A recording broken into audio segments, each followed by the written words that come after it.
You have only to rest in inaction, and things will transform themselves. Smash your form and body. Spit out your hearing and eyesight.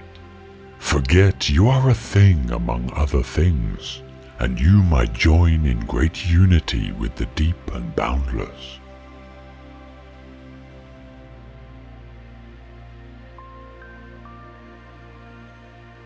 The Tao is clear, yet this clarity requires you to sweep away all your clutter. At all times, watch out for your own stupidity. Be careful of how your mind jumps around. When nothing occurs to involve your mind, you return to true awareness. When unified mindfulness is purely real, you comprehend the great restoration. The ridiculous ones are those who try to cultivate quietude. As long as body and mind are unstable, it is madness to go into the mountains.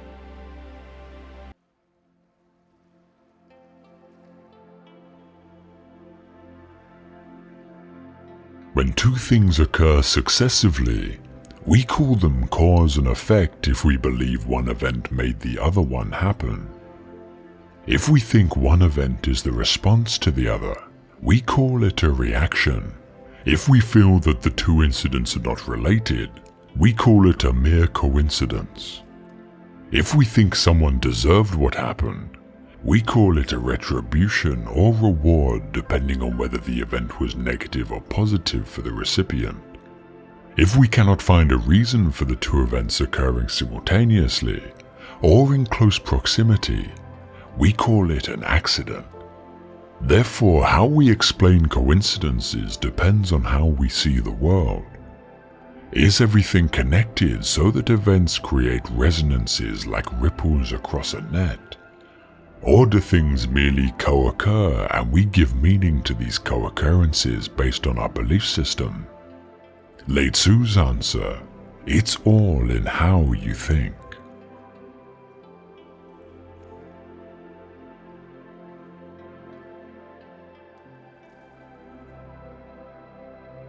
When meditation is mastered, the mind is unwavering like the flame of a lamp in a windless place.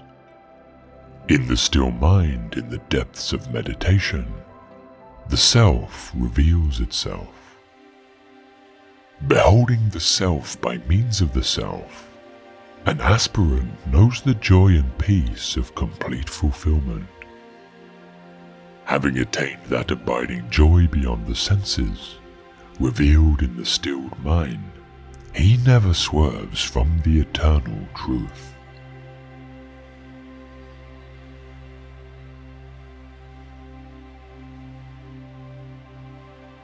You have the right to work, but for the work's sake only.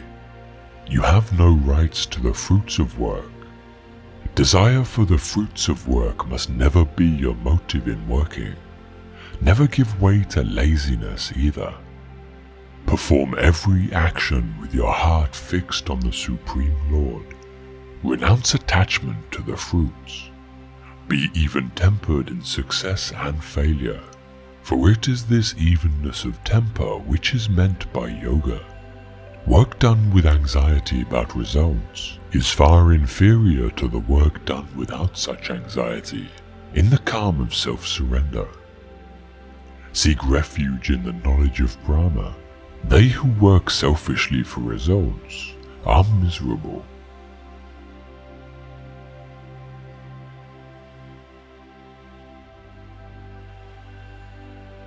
In this world, three gates lead to hell. The gates of passion, anger, and greed. Released from these three qualities, one can succeed in attaining salvation and reaching the highest goal.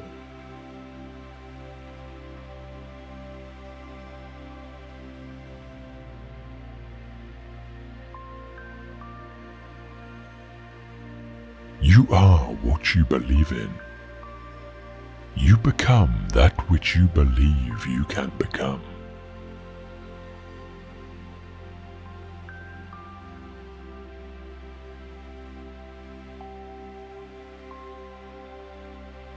Man is made by his belief. As he believes, so he is.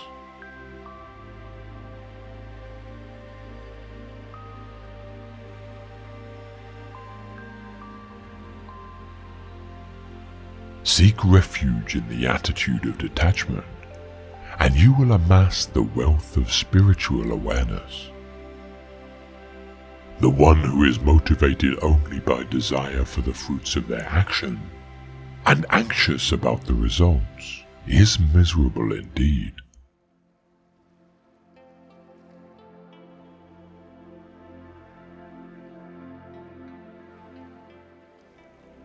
When a man dwells on the pleasure of sense, attraction for them arises in him.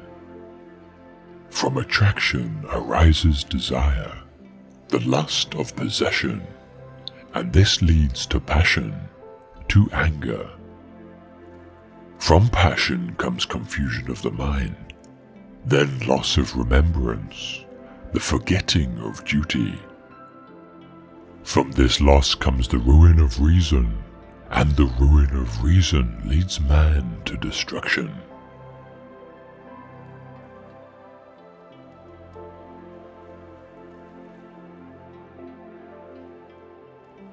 Look to this day, for it is life, the very life of life. In its brief course lie all the truths and realities of your existence, the bliss of growth, the glory of action, and the splendor of beauty. For yesterday is but a dream, and tomorrow is only a vision.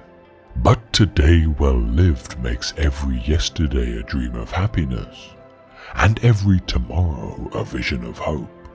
Look well therefore to this day. Such is the salvation of the dawn.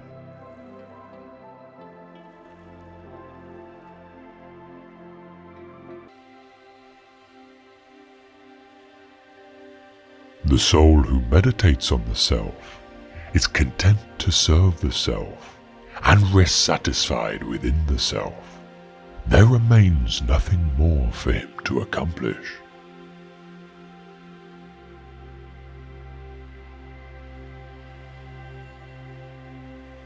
One who performs his duty without attachment, surrendering the results unto the Supreme Lord, is unaffected by sinful action, as the lotus is untouched by water.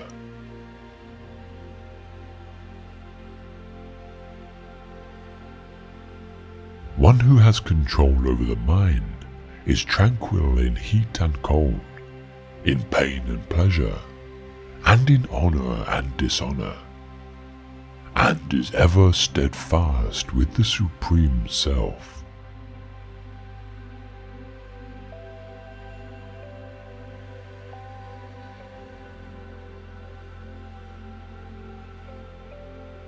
One should strive to employ oneself to uplift oneself. One should never dishonor oneself.